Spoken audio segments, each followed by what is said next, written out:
নমস্কার বন্ধুরা, কেমন আছেন সবাই? আশা করি সবাই ভালো আছেন, আমিও ভালো আছি। আজকে আমি তৈরি করব মসুরির ডাল আর মাংস দিয়ে একটা ঝরঝরি দারুণ স্বাদের খিচুড়ি। আর এই খিচুড়িটা আমি তৈরি করছি সম্পূর্ণ কম মশলা দিয়ে। আর এটা কিন্তু খুব সুন্দর ঝরঝরি হয়েছে, দেখেন।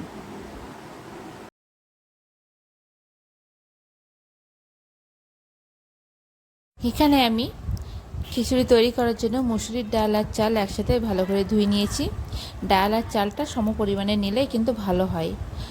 আর এখানে আমি এবার কড়াইতে তেল দিয়েছি। তেল গরম হয়ে গেলে আমি দিয়ে দিয়েছি 2টা দারুচিনির টুকরা, মরিচ আর জিরা দিয়ে এবার আমি দিয়ে দিলাম চাল আর ডাল। এবার আমি চাল ডাল ভালো করে একটু ভেজে নেব।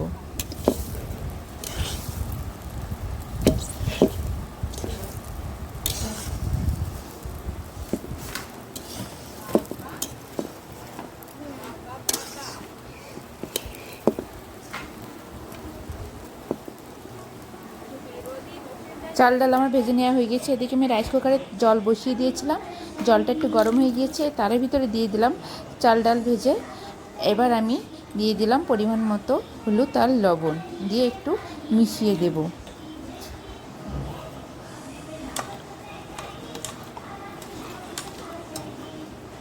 জলটা এমনভাবে নিয়েছি যেন খিচুড়িটা ঝরঝরে হয়।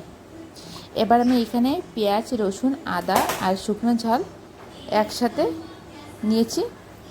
এগুলো আমি একটি মিক্সারে করে পেস্ট করে নেব। আর এখানে আমি 1 কেজি মতো মুরগির মাংস নিয়েছি। এবার আমি কড়াইতে তেল গরম হয়ে গেছে। এবার পেঁয়াজ, রসুন, আদা যে পেস্টটা ছিল সেটা আমি ভালো করে তেলে ভেজে নেব।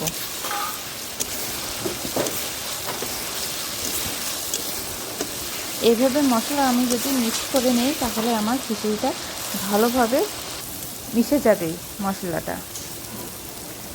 এবার আমি দিয়ে দেব পরিমাণ মতো হলুদ আর লবণ।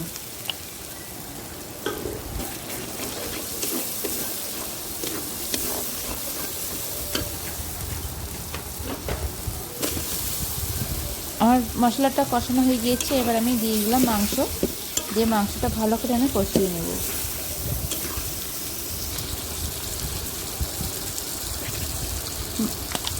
মাংসটা আমার কষানোর এক পর্যায়ে দিয়ে দিলাম জিরা গুঁড়া আর মরিচের গুঁড়া।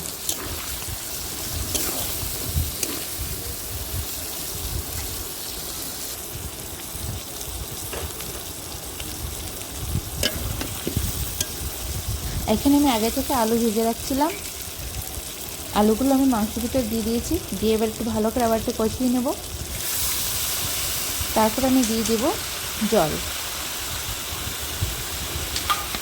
এবার আমি মাংসটা ভালো করে ফুটিয়ে রান্না করে নেব। মাংসটা রান্না করা হয়ে গিয়েছে। এবার আমি দিয়ে দিলাম গরম মশলা গুঁড়া আর কয়টা কাঁচা ঝাল।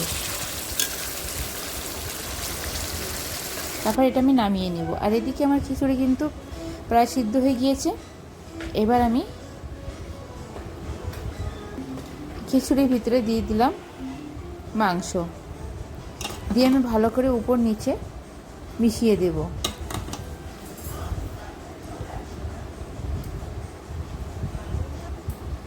তারপর আমি ঢাকা দিয়ে দেব।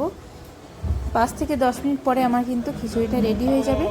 খিচুড়িটা কিন্তু অনেক সুন্দর ঝরঝরে হয়েছে। এভাবে কিন্তু আমরা ঝটপট বাড়িতে কম মশলা খিচুড়ি তৈরি করে খেতে পারি। বন্ধুরা, আমার ভিডিওটি যদি ভালো লেগে থাকে তাহলে আমার চ্যানেলটা সাবস্ক্রাইব করবেন আর লাইক কমেন্ট করতে ভুলবেন না। Thank you.